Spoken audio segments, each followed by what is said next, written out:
It's always difficult to deal with competing land use issues because ultimately everybody can benefit as long as they're willing to cooperate with each other.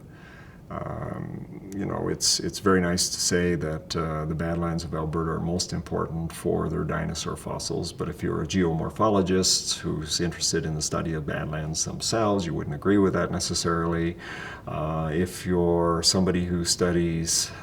say, the wildlife in the Badlands of the Red Deer River, which is an absolute fantastic variety because this is an oasis in the middle of the prairies. So you get forms of life there that you don't get in other places on the prairies. So to them, that would be more important. To a farmer who wants to graze his cattle, the Badlands are an okay place too because, of course, there's lots of grass in the Badlands that the cattle can graze on.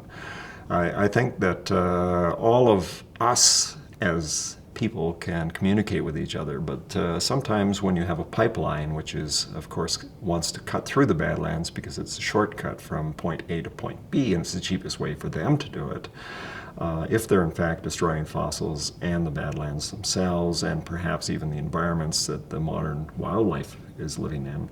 then there are issues, and they have to be balanced. There's no question at all that when you start talking about something that's going to interfere with somebody's personal livelihood, you have to think about that twice. There's no question that sometimes one type of land use would get priority over others. I think the important thing is that people have to recognize, though, that we do have one of the very best paleontological resources in the entire world, and that has to be put on the table and thought about seriously, because I think we can work around all the other issues as long as people are willing to talk.